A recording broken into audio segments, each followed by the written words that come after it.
एक और क्वेश्चन हमने बीपीएससी का लिया है और आज के इस प्रश्न के अंतर्गत ये भी 17th बीपीएससी का क्वेश्चन है। और ये क्वेश्चन इस तरह का क्वेश्चन आमतौर पर बीपीएससी पूछते रही है और इसका आंसर आप कैसे लिखेंगे तो आप देखिए कि क्वेश्चन क्या पूछा जा रहा है। In India at present caste no more social phenomena, right. Question कह रहा कि इंडिया में कास्ट जो है अब सामाजिक घटना नहीं रही है, right. Rather it is a political phenomena, यह एक राजनीतिक घटना है। यानी कास्ट जो है सामाजिक न होकर के राजनीतिक है। Do you agree with this statement, क्या आप इस स्टेटमेंट से सहमत हैं? Analyse and give your reasons to support your answer, right. बहुत ही टिपिकल क्वेश्चन है। आंसर को लिखने के लिए, चूंकि इसके अंतर्गत 4 महत्वपूर्ण पार्ट है इस क्वेश्चन के आंसर लिखने के लिए, कि पहला पार्ट है कि यहाँ पर जाति, अब कह रहा कि अब ये सोशल फिनोमेना नहीं है, ये सामाजिक घटना नहीं रही है। क्या आप इससे पहले सहमत हैं? एक बात ये ध्यान में रहिए, क्योंकि ये क्यों कह रहा है ना। इसके पीछे क्या लॉजिक है कि caste is no more a social phenomena, है ना। तो पीछे लॉजिक ये है कि डेवलपमेंट के प्रोसेस में, डेमोक्रेटाइजेशन ऑफ इंडियन सोसाइटी के प्रोसेस में कास्ट की, जाति की जो कई विशेषताएं हैं वो धीरे धीरे गौन हो रही है। तो एक तो आप इसको यहाँ से समझेंगे। दूसरा, पॉलिटिकल फिनोमेना का मतलब क्या है कि यहाँ पॉलिटिक्स जो है, जब आप पॉलिटिक्स को देखेंगे तो पॉलिटिक्स से कास्ट स्ट्रॉन्ग हो रहा, राइट। यानी कास्ट मूल रूप से पॉलिटिक्स में ही स्ट्रॉन्ग है। इस क्वेश्चन का स्टेटमेंट, राइट। यह समाज में अब काफ़ी कमज़ोर हो गई है, सामाजिक अवधारणा के रूप में कास्ट काफ़ी वीक हो गई है, बट पॉलिटिकल अवधारणा के रूप में कास्ट स्ट्रॉन्ग है। इसलिए कास्ट को पॉलिटिक्स के अंतर्गत ही कास्ट ज़्यादा दिखाई देता है। अब है कि क्या आप इस स्टेटमेंट से सहमत हैं, और अगर सहमत हैं तो रीज़न दीजिए, राइट। तो देखिए, अगर आप सहमति की ओर जाते हैं तो पूरी तरह से हम इससे सहमत नहीं हो सकते हैं, ध्यान ये रखना है। क्योंकि कास्ट ठीक है कि जाति के जो सामाजिक विशेषता हैं, जो सोशल एलिमेंट है जाति का, उस सामाजिक विशेषता में कई ऐसी विशेषता जो है गौण हो गई है। लेकिन इस क्वेश्चन का इंट्रोडक्शन जब आप लिखने जाएं तो ध्यान ये रखना है कि इंट्रोडक्शन जब आप लिखिएगा तो इंट्रोडक्शन के अंतर्गत आपको शुरू क्या करना है कि आपको कास्ट को डिफाइन करना है ना। आपको जाति को परिभाषित करना है, जाति क्या है ये आपको बताना है। अब देखिए, बहुत सारे स्टूडेंट जो है हम जाति में रहते हैं, लेकिन जब आप लिखने जाते हैं तो क्या आप जाति को परिभाषित करने में सक्षम हैं?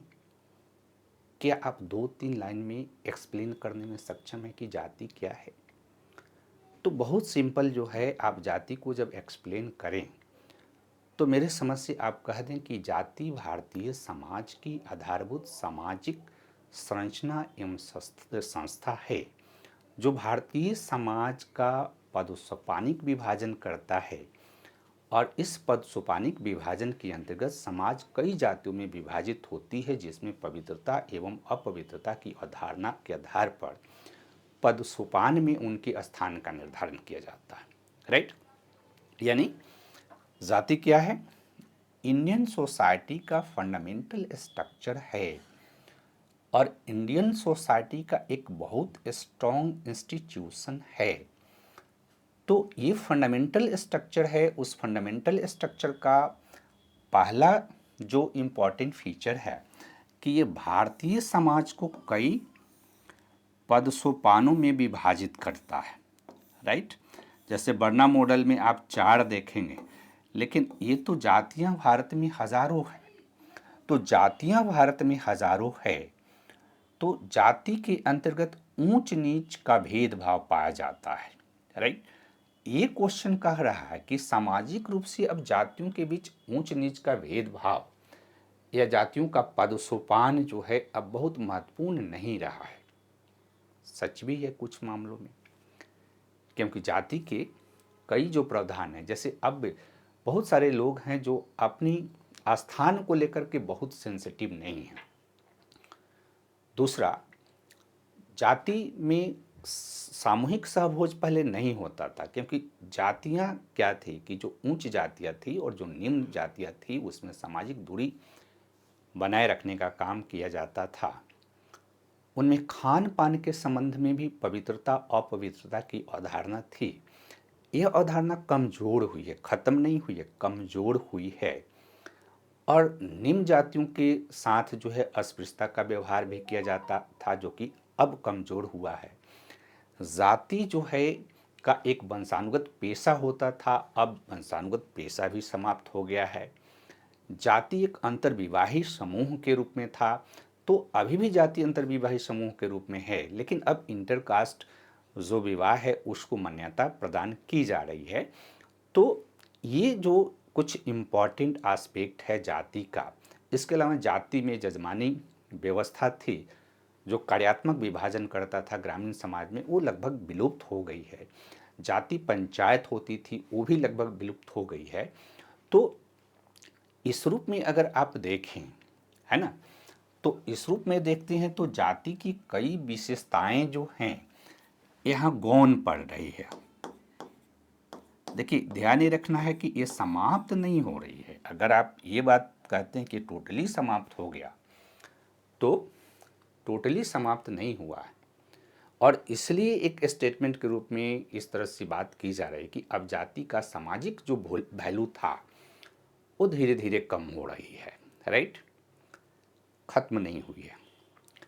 लेकिन इस पे बल दिया गया है कि ये पॉलिटिकल फिनोमेना है। तो दरअसल यहाँ पर दो चीज़ें हो रही है, right. Politicisation of cast,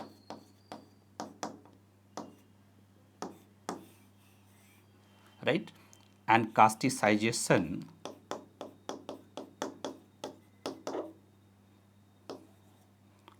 of politics.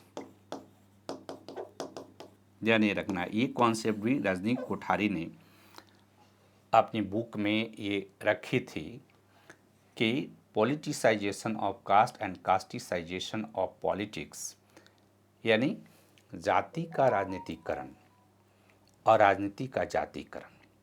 तो जाति का राजनीतिकरण और राजनीति का जातिकरण, यानी राजनीति पहले स्टेज में राजनीति क्या करती थी कि जाति का अपने लिए इस्तेमाल करती थी। बाद के समय में जाति क्या हो गया कि एक पॉलिटिकल फोर्स हो गया। और जाति जब पॉलिटिकल फोर्स हो गया तो इस जाति ने क्या किया कि अपने लिए एक कॉन्स्टिट्यूंसी क्रिएट कर लिया, अपने लिए एक सपोर्टर वर्ग तैयार कर लिया। और इस पॉलिटिसाइजेशन के माध्यम से अब जाति ही डिसाइड करने लगा डेमोक्रेसी में कि कौन चुनाव जीत सकता है और कौन चुनाव हार सकता है। तो यहाँ इस प्रोसेस से क्या हो रहा कि जाति स्ट्रांग हो रही है, यानी पॉलिटिक्स में जाति देखेंगे। और कई लोगों ने इस पर स्टडी किया है। एम.एन. श्रीवास ने 90 में जो स्टडी किया कि जाति का नवीन अवतार, जिसमें पूरे भारत के संदर्भ में एम.एन. श्रीवास ने कहा कि पॉलिटिसाइजेशन ऑफ कास्ट और कास्टिसाइजेशन ऑफ पॉलिटिक्स के कारण जाति स्ट्रांग हो गई है और बहुत ही स्ट्रांग हो रही है। दीपांकर गुप्ता ने 2000 में अपने अध्ययन में कहा कि फॉल्स मॉडर्नाइजेशन के कारण पॉलिटिक्स में जाति अभी भी स्ट्रांग बनी हुई है। तो ये दो इम्पॉर्टेंट एस्पेक्ट है, इस इम्पॉर्टेंट एस्पेक्ट को आपको एक्सप्लेन करना है। लेकिन फिर आपको इस पे लिखना है कि do you agree with this statement.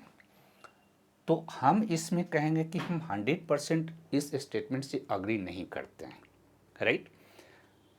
100% agree नहीं करते हैं। हाँ, ये ज़रूर है कि जाति के कुछ पक्ष कमज़ोर हुए हैं और सामाजिक प्रघटना के रूप में जाति कमज़ोर हुई है, लेकिन अभी भी जाति भारतीय समाज की आधारभूत सामाजिक संरचना एवं संस्था है, जो भारतीय समाज में बहुत ही महत्वपूर्ण काम करती है ना। जैसे आप देखें कि यूजीसी का एक नया एक्ट आया, इक्विटी एक्ट, और यूजीसी इक्विटी एक्ट ने क्या दिखाया कि भारतीय समाज अभी भी जाति के आधार पर विभाजित है, क्योंकि इसका जो समर्थन कर रहे हैं, यानी कि जो पिछड़े वर्ग के लोग हैं, जो दलित वर्ग के लोग हैं, ये इसका समर्थन कर रहे हैं। और इसका विरोध किन लोगों ने किया? तो इसका विरोध किया स्वर्ण जातियाँ जो है विरोध में सबसे पहले आई। तो जब स्वर्ण जातियाँ विरोध में आई तो इसने दिखाया कि भारतीय समाज अभी भी जाति के आधार पर विभाजित है और अपने निर्णय जो है अपने जातिगत इंटरेस्ट के आधार पर वो किसी सरकार के कार्यक्रम का एनालिसिस करती है। यानी सरकार का जो कार्यक्रम है, सरकार के जो एक्ट हैं, सरकार के जो कानून हैं, इस कानून का एनालिसिस हम डेमोक्रेसी के आधार पर नहीं करते हैं, कॉन्स्टिट्यूशन के आधार पर नहीं कर रहे हैं, बल्कि समाज में ऐसा एक बहुत प्रभावी वर्ग है जो कि उसका एनालिसिस अपने जातिगत हित के आधार पर करता है। इसी के अलावा आप देखिए कि जाति जनगणना का मुद्दा, अगर जाति जनगणना का मुद्दा अभी भी भारतीय समाज में बहुत हाईलाइटेड रहा है, तो इसका मतलब है कि जाति एक सामाजिक प्रघटना के रूप में अभी भी विद्यमान है, इवन कि इसके कुछ तत्व कमज़ोर हो गए हैं। हाँ, इसका तो ज़रूर सपोर्ट करना है कि जाति जो है राजनीति के कारण जो है ये स्ट्रॉन्ग है और पॉलिटिकल फिनोमेना के रूप में ये जाति बहुत ही मजबूत है, क्योंकि इंडियन डेमोक्रेसी के अंतर्गत democratisation of Indian political system के अंतर्गत जो इलेक्शन की प्रक्रिया जब हमने शुरू किया तो इलेक्शन ने एक तरह से डेमोक्रेसी को मजबूत किया, तो दूसरी तरफ जातिगत विभाजन को बढ़ाया भी, क्योंकि आज के डेट में जब इलेक्शन के अंतर्गत चाहे पीआरआई की बात करें, लेजिस्लेटिव असेंबली की बात करें या पार्लियामेंट की बात करें, जब इलेक्शन होता है तो टिकट कैंडिडेट को जाति के आधार पर मिलती है, राइट। जाति की बात वोटिंग बिहेवियर को प्रभावित करने वाला सबसे स्ट्रॉन्ग कारक जो है वो जाति है। चुनाव जीतने के बाद जो है कैबिनेट के फॉर्मेशन में भी जाति को ध्यान में रखा जाता है। सरकार के जो निर्णय होते हैं उसमें भी जाति बहुत ही प्रभावी भूमिका अदा करती है, जैसा कि दो चार उदाहरणों के माध्यम से आप दिखा सकते हैं। जैसे एक यूजीसी एक्ट भी आप देख सकते हैं कि इस पे सरकार का निर्णय इससे प्रभावित हो रहा, ये तो जुडिशरी को भी प्रभावित कर रहा। तो इस स्थिति में आप ये नहीं कह सकते हैं कि जाति एक सामाजिक प्रघटना के रूप में समाप्त हो गया है, बल्कि जाति सामाजिक रूप में भी विद्यमान है और जाति जो है राजनीति के कारण और ज़्यादा स्ट्रांग हो गया है। और इस तरह से आप इसके क्वेश्चन के आंसर को लिखने का कार्य करेंगे। धन्यवाद।